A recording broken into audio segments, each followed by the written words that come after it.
Hey guys, welcome to another fun TFL Top 10 list, and this time, Nathan, we're going to take a walk down memory lane because we're going to share with you the top 10 favorite, best, stupendous cars that we've ever driven.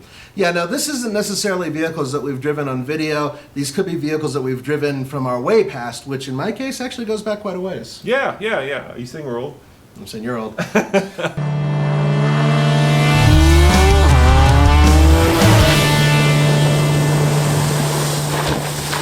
All right, let me start with my number 10, and that is a car that I actually bought because I fell in love with it so much. It's the Acura NSX, the first generation.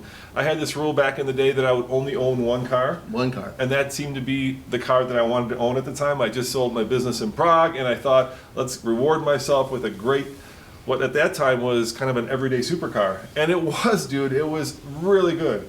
Unfortunately, my son came along, and that car became the down payment on my house. I don't regret that, but I do miss the car. Yeah, nice going, Tommy. You know, the hard part about living with that car was that it had a little trunk in the back, so you'd like take it to Safeway to go grocery shopping, and you'd walk out with a cart full of groceries, and you just didn't have the room to put all those groceries in there. It also was actually really good in the snow once I put snow tires, but the hardest part of that car was it had this tow-in camber, and it would burn through literally its front tires and rear tires every 5,000 miles. Yeah, I mean, and they're expensive because they didn't match either. I mean, even back in the day, those were like $250 tires, so $1,000 every 5,000 miles. Well, number 9, which is my number 5, I guess. Yeah, because we're 5 each. Yeah. Is the BMW 3.0 CSI. What a beautiful car. Oh my God. I'm about aesthetics. I know you couldn't tell by looking at me, but if a car is beautiful and it drives great, to me it's a great car. And I had an opportunity, I had an uncle who had a friend who let me have this car for about 6 weeks while my car was in the shop. It was actually in his shop. And I drove this thing around, I felt like $1 million. And the car at the time was from like 1973, roughly, maybe 72, I never knew the year. And I was in college and driving this car around, and I looked awesome. Then I got my car back, and I was driving around in a beat-up old Toyota after that, which didn't look so awesome. But it drove amazing. It handled beautifully. It was my first foray into European cars as a young adult, and I really learned to appreciate them. And the styling was beautiful. I wish BMW would go back to building cars that look that good. Yeah, it's kind of the classic kidney-shaped grille. Oh yeah. You know, the exhaust coming out the back. The lines. Yeah. Oh yeah. It set the tone for BMWs for the next 3 generations. I guess the i8 would be the modern interpretation of that to a certain degree. Yeah. And it's a good-looking car, but this is just a fantastic car that's timeless. All right, let's go to number 7, actually number 8, which is my car, and that is the Nissan 300ZX Twin Turbo. I actually love that car so much, I bought it here and brought it over to Europe to drive so I could drive it on the Autobahn, where I actually got it to go full-out top speed. I did a top speed run coming back from going to Bremerhaven, actually, on this Autobahn that had 3 lanes. I had it floored, and then I realized that the car had snow tires. Snow tires, folks. He drove that thing all out, balls out, with I no tires. don't think they're Z-rated. Yeah, no. What happens at about 160 miles an hour if a snow tire blows? Yeah, you die. Yeah, that was. But the car was way cool. 300 horsepower back in the day was way too much. It had the super high steering, right? It had 4-wheel steering where it would either steer with the wheels would either steer this way if you were on the, let's say, highway, right, or they would steer against each other. In other words, so you could get a better turning radius if you were trying to park the car. It had T-tops. Yeah. You know, it's a car I regret to this day selling. It was such a wonderful car. It was my favorite color, which is kind of this candy apple, deep dark red. Drove it all throughout Europe, drove it in America, traded it on an M3 that I almost killed myself in. So I think that's a good place to end that story. Yeah. Rolled it into a tree. Yeah. Should have kept the Z. Should have kept the Z. Should have kept the Z. All right, what's your number 7? I had an opportunity to spend about 48 hours with a Ferrari 360 Modena. Yeah. Oh my God. That was awesome. Manual transmission. There are no more Ferraris with manual transmissions, folks. And I know paddle shifters are better, blah, blah, blah, blah, blah. But there's something about driving through Beverly Hills and dropping it down into second and just hearing it go, and just enjoying it and being rich for a day or two. And I took it to PC. I drove the hell out of that car. I probably filled it up 6 times in 2 days. I drove it back and forth to Santa Barbara. I drove it to Malibu, all throughout Southern California and Central California. And I just spent time with the car. I didn't care really about having anybody in the passenger seat with me. It was that good. I just wanted to hear it, and I wanted to feel it. And it was, to me, at the time, the best Ferrari, not only the best Ferrari, the best car I'd ever driven. It was fantastic. My number 7 car is a interesting story. Yeah, it's a The great story's story. probably better than the car, actually. Okay. I was on a trip with Volkswagen to drive the Touareg in Italy, and it was a lifestyle trip, which means that there is like 6 only journalists, as opposed to usually the huge herd of big journalists. And they took us on day 2 to a very special place, which was the Lamborghini factory. And they had 6 Lamborghinis lined up in front of us, and they said, pick whichever one you want. I got to drive one. That's not the cool part of the story. Then they gave us a factory tour, and I'm walking through the factory, and I noticed this guy standing in the corner, and I go, hey, aren't you Valentino Balboni, who actually knew Lamborghini, right? Yeah. He was their test driver since like the 60s. And I go, hey, will you give me a ride? He goes, I'll give you a ride, no worry. Now, you got to tell him what he did. He is the top test driver for all Lamborghini. Yeah. Every Lamborghini built, pretty much, he drove. Valentino Balboni, and they actually have a Balboni version of the Gallardo, especially named after him, just because he was there for so long. Anyway, so we get in the Gallardo, which was parked out front, and we are going like 160 miles an hour down this 2-lane road, passing cars like they're standing still, because Ferrari has a test track, Lamborghini doesn't. They just use the road, and he knows like every inch of that road. Yeah, and Nathan, dude, I'm terrified. My foot is so far into the carpet of that car, and I'm like, hey, Valentino, don't you think you should slow down? He goes, you don't tell me to slow down. I know when to slow down. And I was like, okay. And then all of a sudden, like, he stomps on the brakes, and my eyes pop out of my head, and I'm like, ooh, thank you. And he's like, oh, no, look that. And it was a speeding camera. He knew exactly where the speeding camera was, and then right back on the power, man. I hate you so much, and I really am thrilled that you had a chance to do that. Yeah, it was a joyride. I'm not sure the car was that great, but the experience, was one of those bucket list moments. To say the least. Yeah. Well, the next one on the list is actually something that he and I both drove, and that is the Audi R8.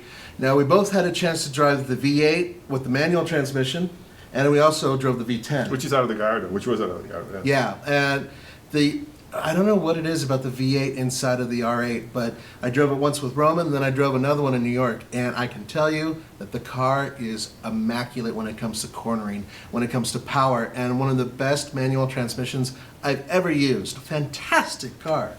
Yeah, I love that car. I'm still lusting after it. I'll keep looking at used ones. They're not going down. Not much, no. They're still in the low hundreds, even for a used one. Now that there's a new one out, the stick shift is probably the best ever. Ever.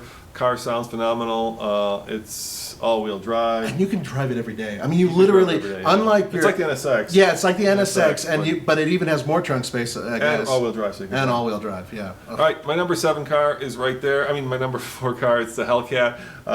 Why do I love that car so much?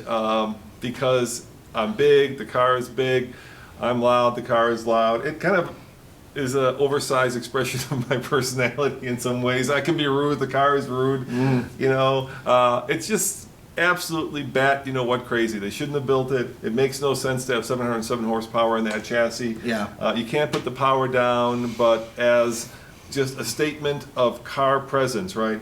As a statement of like a badass car that just screams, I am the top dog muscle car ever built. Oh, I know you Mustang guys are going to disagree. I know you Camaro guys are going to disagree. But horsepower speaks, and that's got the most. At least for now. At least until the Demon comes Until out. the Demon comes out. We're going to be there, by the way, when the Demon rolls out. That's right. If you have a chance, check out TFL Now, our live channel where we're streaming all this stuff live, and we're going to stream that debut live from New York in about a month, I think. Yeah, it's about a month from now. Andre's going. Yep, Andre's going looking. Yeah. Well, we're going to be in Moab, so I can't really argue about that. All right, number 3, what's yours? Number 3. A Fiat? I know. No. Okay. No. I know. Tell me ain't so. Okay, so first of all, I come from a family that owns wrecking yards and whatnot, so a lot of cars that I was exposed to at a young age were a lot of cars that people didn't usually see, and that's including this one, it's a Fiat 124 Coupe or Coupe. The one I had was either a 71 or a 72. I never knew because it was missing a lot of components. My uncle had one at his yard. I begged him to let me have it. He said no. I offered to buy it from him. He said no, and I think he crushed it just to play with my emotions. So I went and bought one from a different auction and kept it. And unfortunately, it never quite ran right, and I tried to fix it, and I made it worse. Beautiful car. Gorgeous car. And when it was running right, that 1600 engine was fantastic. The thing about the car is it taught me something really valuable about driving, which is a sports car on a highway, a sports car on a back road, pretty awesome. But if you have a car that really has to be pushed, screamed, just to make it around those corners, and if it feels like it's part of you, that's a good car. And that's exactly what that Fiat 124 was. And it was just, I thought it was a gorgeous car, fun to drive. And even now, they're not that expensive. I hope to buy one day before I retire or die. All right, Nathan, my number 2 car is a car I didn't think I'd like, but when I drove it, I fell in love with it. It's the G-Wagon. It makes no sense, just like the Hellcat. To put that much power into an off-road vehicle is, once again, crazy. But I love the car because it is the ultimate expression of an off-road, powerful, crazy capable car. 3-locking differentials, Mercedes vault-like quality. I mean, that thing really is what a Mercedes should be. It's crazy unaffordable, so I will never own it. But I'm looking at used ones. You get kind of. But the problem with used ones is they're very used. Yeah, I mean, you'll see them on the streets of Shanghai and Rodeo. Yeah. I mean, they are completely overbuilt for what they're being used for right now. But, I mean, we can't argue with the mechanicals in there, man. We're talking major power and the ability to actually go off-road. Over 600 horsepower, and ironically, the 12-cylinder cost over $225,000, but the better one is the 8-cylinder turbo. You don't need all that weight from the 12. Right. But, once again, I love cars that make no sense. Where they're like the moonshot, right? Right. We can build it, we shouldn't, but let's do it because we can, and that car is that. What's your number 1 car? My number 1 is the Porsche 911 Twin Turbo. It's the 997 model. I don't remember the year of the one that I had. It was actually kind of cool because there was a bit of an oversight from the people who loaned me the car. So instead of they loaned it to you? Yeah, that they even gave it to me. Normally our loans are between 3 days to a week. It depends on the car. And I expected this to be short. I had it for over 2 weeks and I went crazy with it. Absolutely one of the best driving cars I've ever driven. Porsche, it's funny because I thought I'd be a muscle car guy, but once I drove the 911 Turbo, oh my God. I mean, we're talking about a car that can kill you if you don't know what you're doing, but if you just have the basic idea of how to drive it around a track, amazing, and then you can drive it every day. It's a comfortable car. I fit beautifully in it. I was able to kind of sort of get the baby seat in the back to get my kid in there, but for the most part, it is one of those cars that, frankly speaking, if I hit the lotto or if you guys actually syndicate us on NBC, I will have an opportunity to buy one, and I will buy the used one, and it will be white. And dare I say they're affordable? Yeah, I mean, they're affordable. It's I mean, it depends on your point of view of affordability. Yeah, I mean, it probably costs $75 for it costs less than that.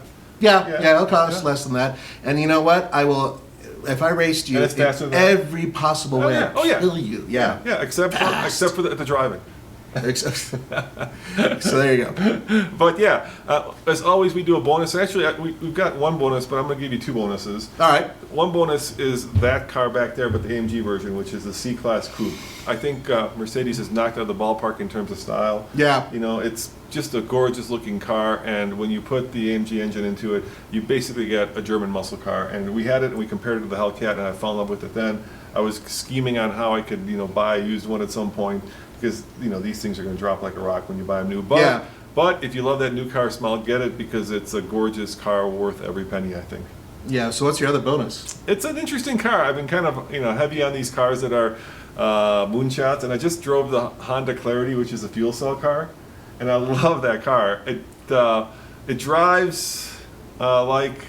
Here's the interesting thing. You know what it drives like, Nathan? It drives like an electric car with a CVT, which isn't great. I've been speechless. The great thing about an electric car is instant torque, and with a CVT you're kind of losing that. But I love the fact that in Japan there's a power converter where you can actually plug the car into your house, and on a full tank of hydrogen you can power your house for a week.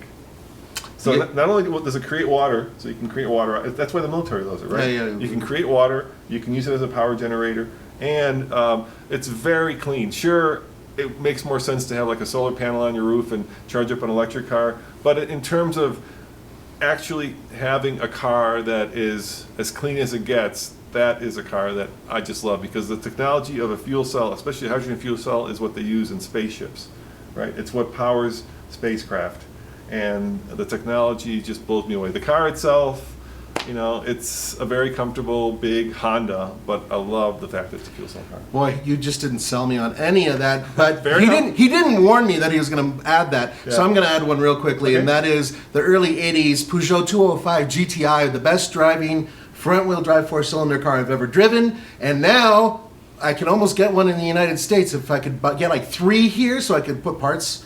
Yeah, that would work great. And unlike the fuel cell car, this would be fun. And both of them are unattainable, right? Because fuel cells only in California, they Yeah. release it, and your car, God knows how you get one. Good Yeah, luck. good luck on that. I know. Hey guys, thanks for joining us. As always, this is Roman, And Nathan. and click here to watch some more great top 10 videos. See you guys next time. What are we driving this week, Nathan?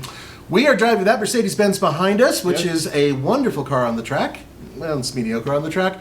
And I think we're getting our hands on... An i8. How i8. exciting. i8. No, IA. Oh, Not an IA. IA. Yeah, IA. Yeah, IA. Well, still, that's a pretty cool car. yeah, yeah.